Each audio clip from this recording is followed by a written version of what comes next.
train pulled into the station at exactly 11:45 p.m., right on schedule. A heavy fog rolled along the platform, swallowing the dim yellow glow of the overhead lamps. The station was nearly empty, save for a few late-night commuters shuffling toward the open doors. Nathan stepped on board, adjusting the strap of his messenger bag. It was too quiet. Normally, even this late, there'd be a murmur of tired voices, the occasional rustling of newspapers, or the distant hum of someone's music bleeding through cheap headphones. But tonight, nothing. He took a seat near the middle of the car, sliding into the cold leather and exhaling. Work had run late again. A 16-hour shift at the hospital, and all he had to show for it was an aching back and the distant hum of a headache creeping in. Across the aisle, a man in a suit stared out the window, his fingers twitching against his briefcase. A woman a few seats down clutched her purse tight against her chest, knuckles white.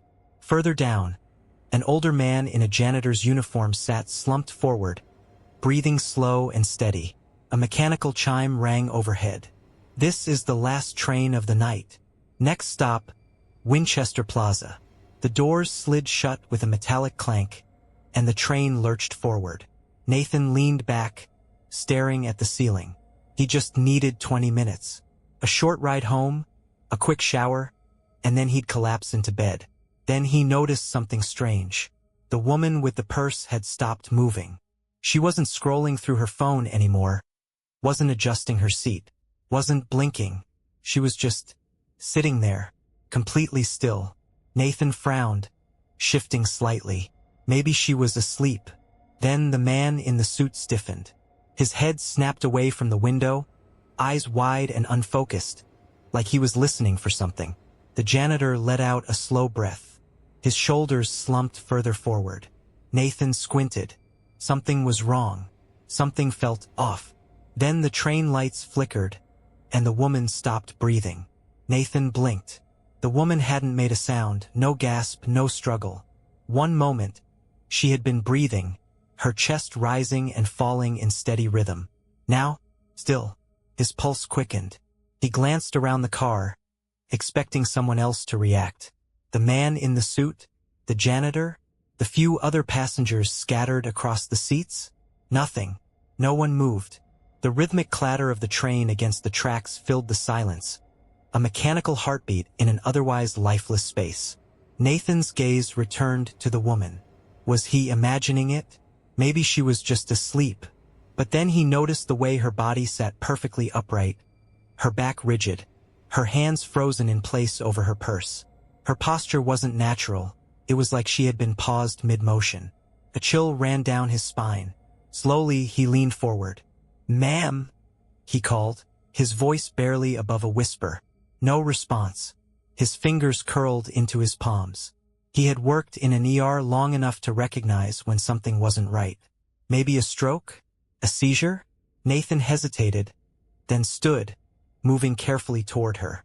That's when the janitor collapsed. 1 second he was there, hunched over, head drooping. The next, his entire body slid forward, like a puppet with its strings cut. His forehead smacked against the metal pole beside him, the impact making a dull, wet sound.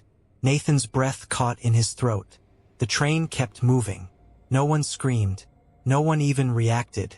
The man in the suit turned his head ever so slightly, his lips parting, but no words came out. Just a shallow, ragged breath. Nathan took a step back, his own breathing uneven now. "What the hell is happening?" he whispered. The woman was still motionless. The janitor wasn't moving either. And then, the train lights flickered again. For a split second, in the dark, Nathan thought he saw something. A shape reflected in the train's window. Something that shouldn't have been there. Nathan's breath hitched as the train lights buzzed and flickered, plunging the car into momentary darkness.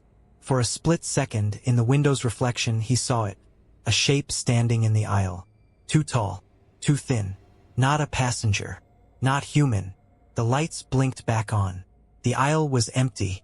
Nathan's pulse thundered in his ears. His gaze darted to the other passengers. The woman remained frozen. The janitor lay slumped against the floor. The man in the suit still had that distant, unfocused stare. No one else reacted. No one else had seen it. Nathan's fingers trembled as he dug into his pocket, fumbling for his phone. He needed to call someone. Anyone. But as he unlocked the screen, his stomach lurched. No signal. That was impossible. The underground portions of the route had signal boosters. He had taken this train 100 times and never lost service. His eyes flicked to the digital screen at the front of the car. It no longer displayed the upcoming stops. Instead, it was glitching, the letters flickering between Winchester Plaza and nothing. A blank screen. Nathan swallowed hard. His medical instincts screamed at him to check the woman, to check the janitor. But a deeper, primal fear rooted him in place. Because he knew, somehow, that whatever was happening wasn't medical. Then the man in the suit did something that nearly made Nathan's heart stop. He turned his head toward him. Slowly, mechanically, his lips parted, and this time, a sound came out. A whisper, barely audible over the rumble of the train. Nathan forced himself to lean in. What? The man's lips trembled. Then, in a hoarse, barely their voice, he whispered, "Don't look away." Nathan's stomach dropped. The train lights flickered again. And this time, when they came back, the woman was gone. Nathan's breath stalled in his chest. The woman, the one who had been sitting perfectly still, clutching her purse, was gone. Not slumped over. Not collapsed like the janitor. Just missing. His eyes darted around the car. There was nowhere for her to have gone. The train doors hadn't opened, and he would have heard if she'd moved. But her seat, still warm. A deep, crawling dread spread through Nathan's body. The man in the suit was staring straight ahead now. His lips pressed together, his hands gripping his briefcase so tightly that his knuckles had turned bone white. Nathan took a shaky step toward where the woman had been. No sign of her purse.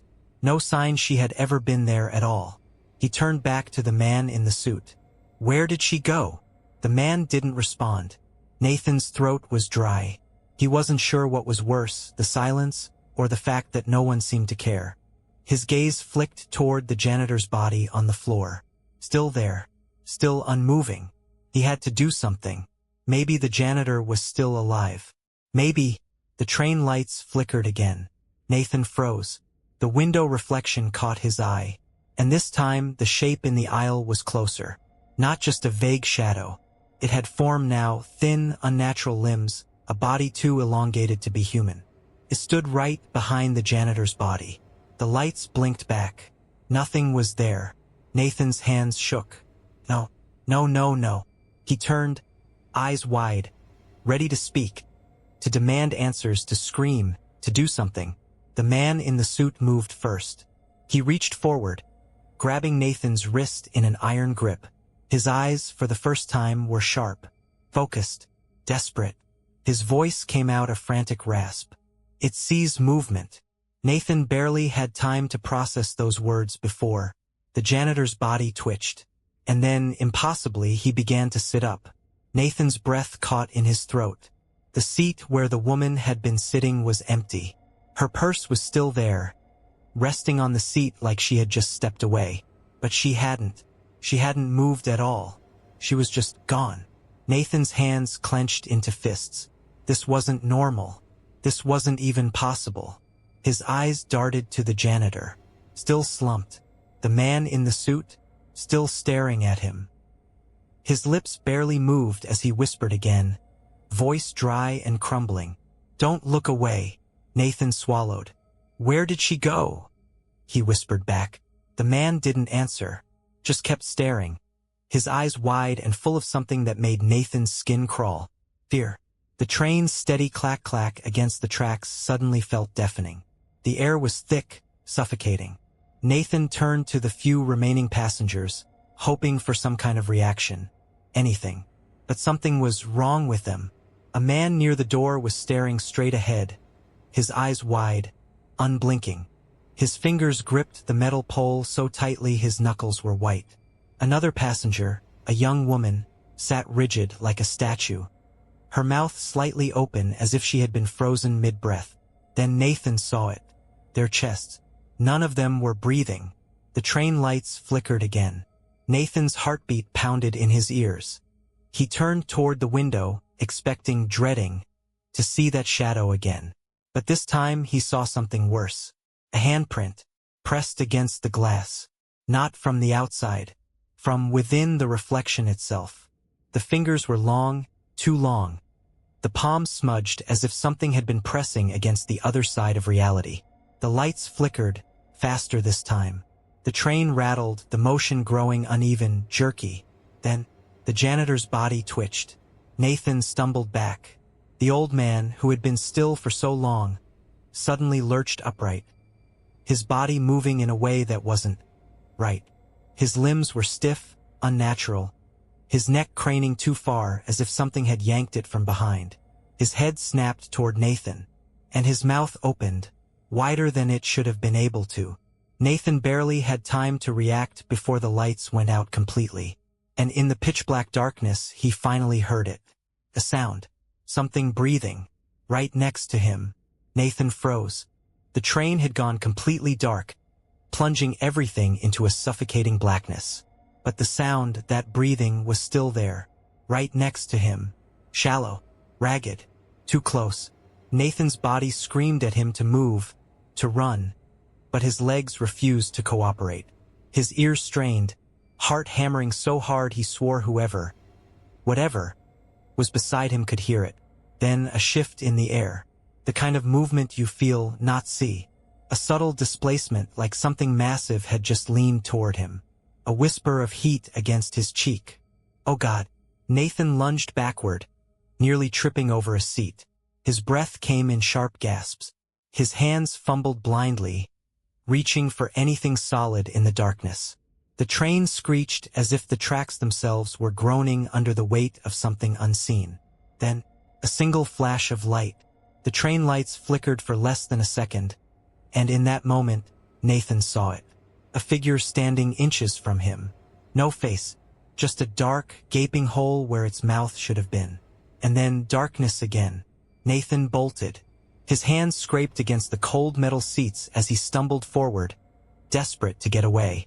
He could still hear it, that breathing, but it wasn't in just one place anymore. It was everywhere. A presence lurking in the dark. Nathan's fingers found something. A seat, the edge of a pole, anything to ground himself. Then he heard something new. A whisper. Low, garbled, like a voice submerged in static. Where do you go when the train doesn't stop? Nathan's stomach twisted. What the hell does that mean?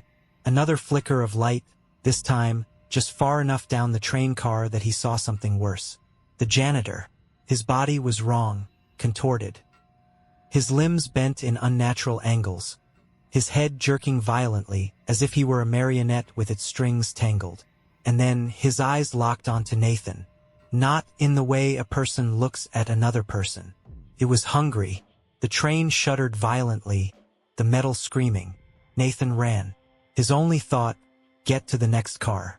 But as his fingers found the door handle, it wouldn't budge. Then, the lights flickered one last time, and behind him the janitor moved. Faster than anything should be able to move. Right at him. Nathan wrenched at the door handle, his fingers slick with sweat. It wouldn't budge. Behind him, the janitor's body convulsed, his limbs jerking like a glitching puppet. Then he moved. Not ran. Not walked. Moved. His body snapped forward in a sudden, unnatural lurch. His neck twisting, arms flailing at impossible angles, as if something was dragging him toward Nathan. Nathan's breath hitched. He slammed a fist against the door. Let me out. Someone. Open the goddamn door. No response. Then, from behind, a sharp inhale. Nathan turned just in time to see the janitor's face inches from his own. Mouth stretched wide. Too wide. A yawning, black void, like his entire jaw had been unhinged. Nathan reacted purely on instinct. He ducked. The janitor's hand snapped out, just barely missing his shoulder. Nathan dropped to his knees, scrambling backward down the aisle. The other passengers were still there, but they weren't moving. Frozen. Silent. Like props in a nightmare that refused to end. Nathan's back hit something. A seat. Nowhere left to go. The janitor's body twitched violently, his head jerking to the side, as if listening to something only he could hear. Then, with a slow, deliberate motion, his gaze lowered back to Nathan. His mouth opened wider, Nathan's chest seized with terror. Then, the train slammed to a halt. Nathan was thrown forward as the screech of metal tore through the air. He hit the floor hard, the impact rattling through his ribs. For a split second, everything was still. Then the lights flickered back on. Nathan gasped, pushing himself up. The janitor was gone. The seats were empty. The passengers vanished. His heart pounded. He scanned the train car, chest heaving. The only thing left was the abandoned purse on the seat where the woman had been sitting, and a single bloody handprint smeared across the window. The train doors slid open. Nathan turned toward them, his mind screaming at him to get out. Then he looked at the station outside, and his stomach dropped. It wasn't Winchester Plaza. It wasn't anywhere.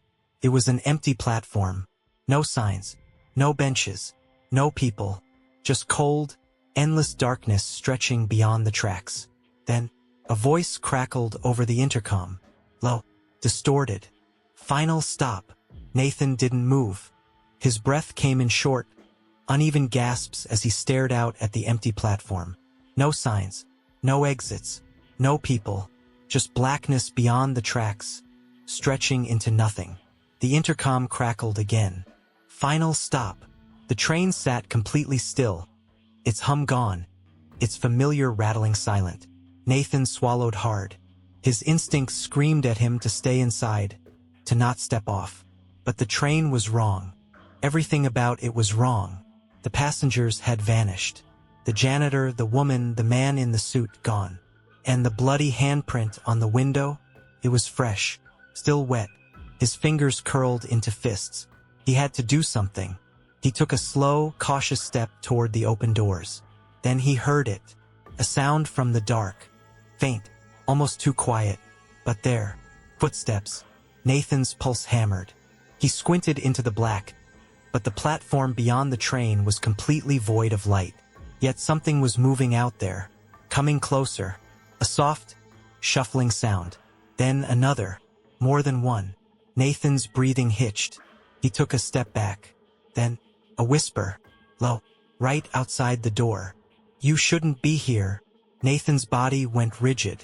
The voice was dry, crumbling, like it had been scraped raw. Then, a hand reached out of the darkness. Thin, wrong, too many joints. It clamped onto the edge of the train door.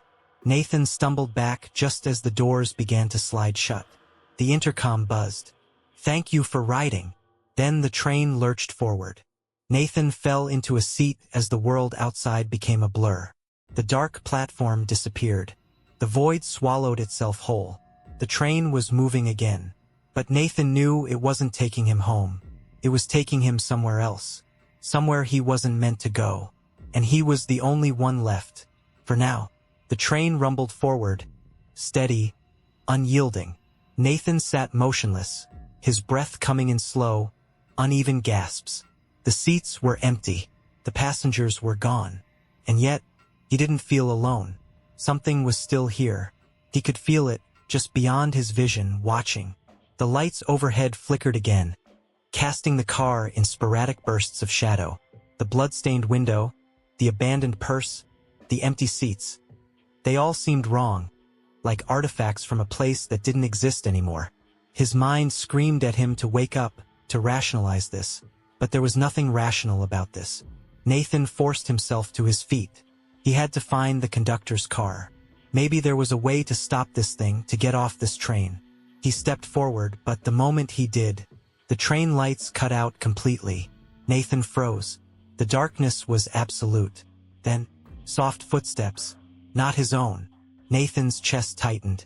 The sound was faint at first, almost imperceptible over the train's movement. But it was there.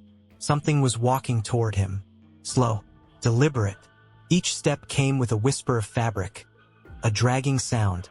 Like something heavy being pulled along. Nathan's hands shook. Then, a breath. Right behind him. Nathan spun around, but there was nothing, just blackness. And then the lights came back. For half a second, everything looked normal. And then Nathan realized someone was sitting in the seat across from him. A man, but his face wrong. The features were blurred, like an old photograph smeared by rain. His hands rested in his lap, motionless. And then, without moving his lips, without blinking, the thing whispered, "You shouldn't be here." Nathan's body went cold. The lights flickered again, and the thing was suddenly closer, right in front of him, his head tilted slightly. Then, in a voice that was not a voice at all, it said, "But you are." The train lurched violently, and the doors at the far end of the car slammed open on their own. Nathan had one choice: run. Nathan ran. His breath came in ragged gasps as he sprinted down the aisle, the train rattling beneath his feet. The doors ahead stood open, leading into the next car. A way out, a chance to escape whatever thing was behind him. He didn't dare look back. The lights flickered wildly now, buzzing in and out of existence, casting the world into a stuttering nightmare of light and shadow. He reached the doorway, lunged through, and froze. This car was different. Not just empty, abandoned. The seats were torn, stuffing spilling out like rotting insides.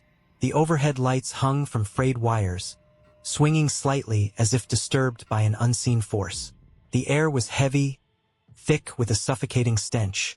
Something acrid, metallic. Blood. Nathan's stomach twisted.